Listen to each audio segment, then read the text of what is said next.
اللهم آمين. ربنا ظلمنا أنفسنا وإن لم تغفر لنا وترحمنا لنكونن من الخاسرين.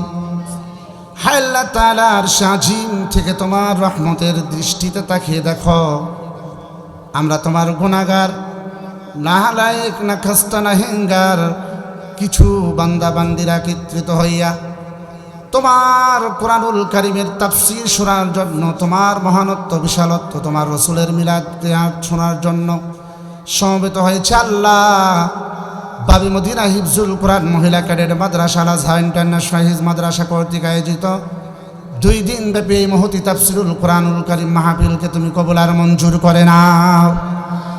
হায় আল্লাহ তাআলা, তোমার কোরআনকে ভালোবেসে কোরআন শোনার জন্য আর কোরআনের এই পরিবেশ যারা সৃষ্টি করার জন্য আমরা ক্লান্ত পরিশ্রম করলাম, অর্থ দিয়ে, শ্রম দিয়ে, মেধা পরামর্শ দিয়ে, সর্বক্ষণিক আমরা যারা এই মাহফিলকে সুসমণ্ডিত করার জন্য চেষ্টা করে যাচ্ছি, লাইটিং, মাইকিং, প্যান্ডেলিং সহ যারা যেভাবে মাহফিলের মধ্যে অবদান রাখছি, এই মাহফিলকে আমাদের সকলের জন্য নাজাতের জারিয়া বানায় দাও।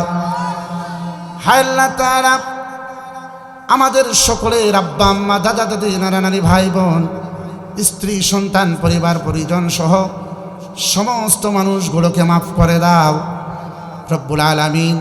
আমাদের মধ্য থেকে যারা ইন্তেকাল করে গহীন কবরে, কঠিন মাটির নিচে পোকামাকড়ের ঘরে চলে গেলেন, আল্লাহ সকলের আমল নামায়ে দোয়ার হাদিয়া পৌঁছাইয়া দাও, সকলের কবরগুলো জান্নাতের বাগান বানাইয়া দাও রব্বুল আলামিন। মেহেরবানি করে যতদূর পর্যন্ত মাইকের আওয়াজ যাচ্ছে, আল্লাহ আমাদের অত্র এলাকার যত আপনজন সহ যত কবরবাসীগুলো কবরে শুয়ে শুয়ে আওয়াজ শুনছেন, সমস্ত কবরবাসীগুলোর জীবনের গুনাহ মাফ করে দাও আল্লাহ তাআলা। সকলকে জান্নাতবাসী হওয়ার তৌফিক দিয়ে দাও।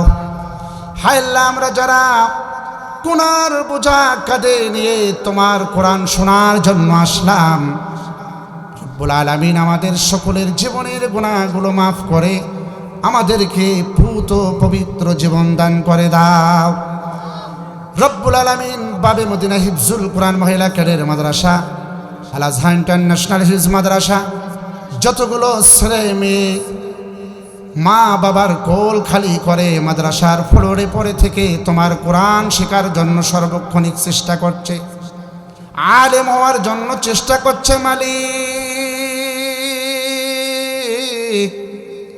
তুমি অন্তর্যামী, হৃদয়ের খবর তোমার চেয়ে কেউ ভালো জানে না।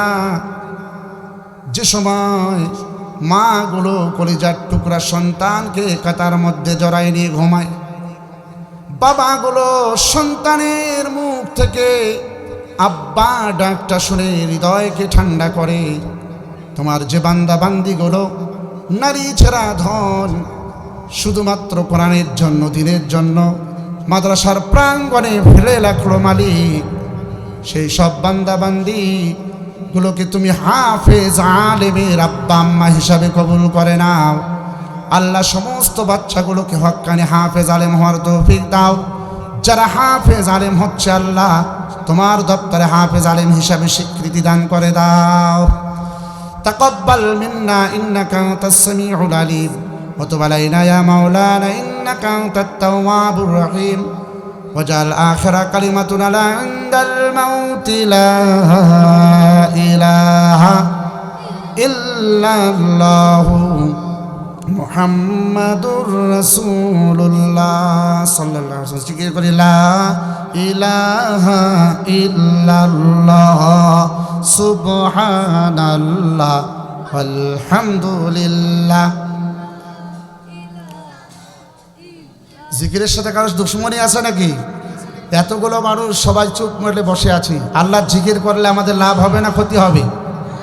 আমাদের আমল নামাগুলো নেকিতে পূর্ণ করে দেবেন কে? আল্লাহ তাআলা। জিকির যদি আমরা বেশি করি, আল্লাহ বলছেন ওয়াজকুর ইসমা রব্বিকা বুকরাতা ওয়া আসিলা, জোরে বলেন সুবহানাল্লাহ।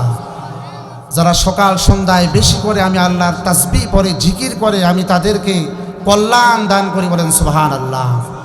সম্মানিত উপস্থিতি, বাবে মদিনা হিফজুল কোরআন মহিলা ক্যাডেট মাদ্রাসা হাফেজা ছাত্রীদের বোরকা প্রদান উপলক্ষে এই মহতি 2 দিনব্যাপী ঐতিহাসিক তাফসিরুল কোরআন মাহফিলের আজকে সভাপতিত্ব করবেন জনাব মোহাম্মদ তৌহিদুর রহমান মণ্ডল রাজু ভাই, সভাপতি খেলাফত মজলিস রংপুর মহানগর। আজকের প্রধান অতিথি হিসাবে উপস্থিত থাকবেন আমাদের রংপুরের মাটি ও মানুষের প্রিয় মানুষ জনাব মোহাম্মদ শরীফুল ইসলাম শরীফ ভাই, এবং আজকের প্রধান আলোচক থাকবেন আন্তর্জাতিক খ্যাতি সম্পন্ন মুফাসসির কোরআন হযরত মাওলানা আবু বকর সিদ্দিক খতিব ঈদগাহ ময়দান মালয়েশিয়া। আরও আলোচনা পেশ করবেন আব্দুল আজিজ ফারুকি সাহেব, আরও আলোচনা পেশ করবেন হযরত ওসমান গনি জিহাদি সাহেব সহ আজকে যারা আমরা কোরআন শোনার জন্য মাতোয়ারা হয়ে এসেছি, দিনদার ইমানদার মুত্তাকিন ভাইয়েরা, পর্দার অন্তরালে আয়েশা খাদিজা সুমাইয়া রাদিয়াল্লাহু তাআলা আনহার সুযোগ্য উত্তরসূরি মহিলা মা এবং বোনেরা, আসুন সর্বপ্রথম সে আল্লাহ তাবারক ওয়া তাআলার দরবারে শুকর গুজার করি যে আল্লাহ এই সুন্দর পরিবেশে আমাদের আসার বসার তৌফিক দিয়েছেন, এজন্য খুশি না বেজার? আর একবার বলি, আমরা খুশি না বেজার? যদি হয় খুশি আওয়াজ দেব বেশি, আল্লাহকে সন্তুষ্ট করার নিমিত্তে সকলে মিলে বলছি আলহামদুলিল্লাহ। লাখ কোটি দরুদ সালাম হাবিবে কায়সার আকে আনামদার তাজদারে মদিনা দুলালে আমেনা সরকার দু আলম নবীল মুকাররম সৈয়দুল কাউনাইন রাহমাতাল লিল আলামিন শানে সকলে বলছি সাল্লাল্লাহু আলাইহি ওয়াসাল্লাম। সম্মানিত উপস্থিতি, আপনারা সবাই কেমন আছেন? আলহামদুলিল্লাহ, আমরা ভালো আছি, একদিন ভালো থাকবো না। সকলকে মৃত্যু স্বাদ আস্বাদন করতে হবে, কথা বলেন ঠিক কিনা? সময় সংক্ষিপ্ত, অল্প সময় কয়েকটি কথা বলে যাই। দূর দূরান্ত থেকে অনেক মেহমানরা এসেছেন। আপনারা জানেন আমাদের বাবে মদিনা হিফজুল কোরআন মহিলা ক্যাডেট মাদ্রাসার মাহফিলে সব সময় যারা আলোচক আসেন অবশ্যই তারা জ্ঞানী এবং কোরআন হাদিস রিসার্চ করেই কথা বলেন ঠিক কিনা? আমরা তাদের মুখ থেকে কথা শুনবো। আমি এলাকার সন্তান, আপনাদের এই সন্তান, আমি 2-1টা কথা বলে শেষ করছি এখনই, যেহেতু আজান হবে, নামাজ হবে। আমি বললাম আমরা ভালো আছি, কিন্তু একদিন ভালো থাকবো না। সেদিন কোন দিন? সেদিন হচ্ছে আমাদের যেদিন মৃত্যু হবে। কি হবে? মৃত্যু নামক এই বিচ্ছিন্নতা, একজনের সঙ্গে আর একজনের সম্পর্ক ছিন্ন যেদিন হবে, সে জান্নাতে যাক আর জাহান্নামে যাক, সব কিছু ছেড়েই তো যেতে হবে, ঠিক কিনা বলেন? যারা জান্নাতে যাবে তারা কি স্ত্রী সন্তান পরিবার বন্ধু বান্ধব সবাইকে নিয়ে যাবে? ব্যবসা বাণিজ্য চাকরি লেনদেন সব ছেড়ে সব নিয়ে যাবে নাকি? জান্নাতে যাক আর জাহান্নামে যাক, একটা ডিভাইডেড হওয়ার একটা সিস্টেম হচ্ছে মৃত্যু, কথা বলেন ঠিক কিনা? আল্লাহর হাবিব সাল্লাল্লাহু আলাইহি ওয়াসাল্লাম হাদিস শরীফে বর্ণনা করেছেন, ও আমার উম্মতেরা, তোমরা আজকে দম্ভ ভরে অহংকার করে আল্লাহর এই জমিনে পা ফেলে চলাচল করছো। তোমরা কি জানো এমন একটা দিন যায় না, এমন একটা দিন যায় না মালাকুল মাউত মৃত্যু তোমাদেরকে ডাকে না। বন্দারি গোনা করে দুনিয়াতে ভাবে চলছো, তুমি কি জানো আমি বাবা মার কোল থেকে প্রিয় সন্তানকে কেড়ে নেই, ঠিক কিনা? দুনিয়ার মানুষ, তোমরা জানো আমি সন্তানগুলোকে ইতিম করে তাদের আব্বা এবং আম্মা গুলোকে কেড়ে নেই।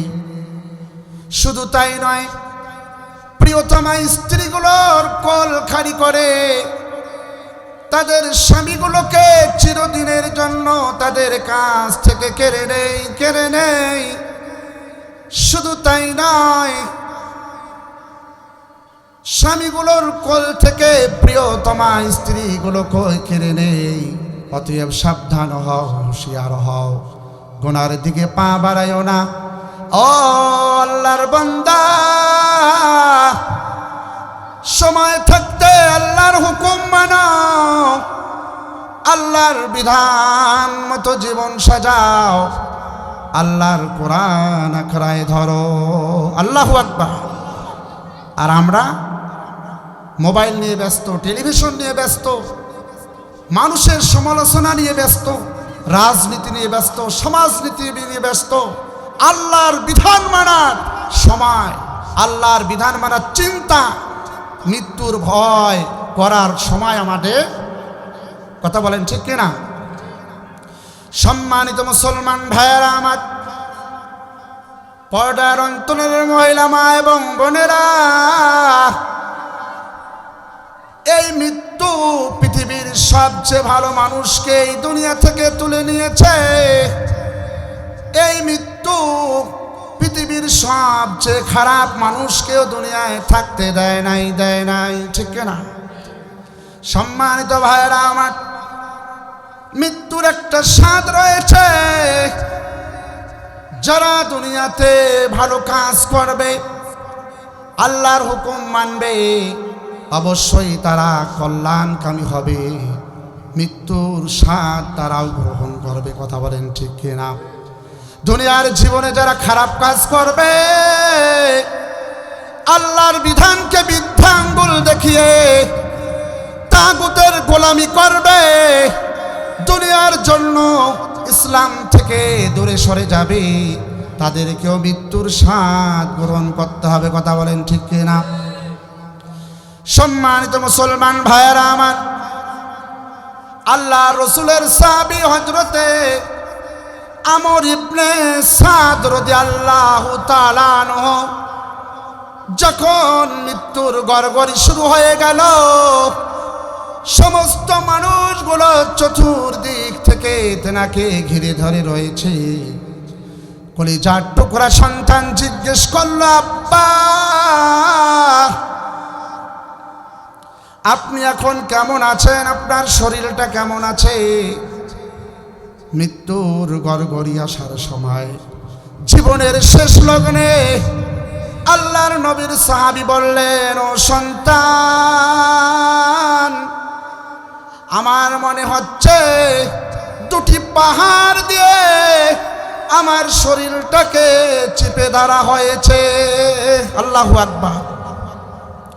শুধু তাই নয়, আমার পেটের মধ্যে কাটা যেন গেড়ে গেড়ে দেওয়া হয়েছে, আর কে যেন আমার গলা দিয়ে হাত ঢুকাই দিয়া আমার পেট থেকে একটা একটা করে কাটাগুলো টান দিয়ে বের করে নিয়ে যাচ্ছে।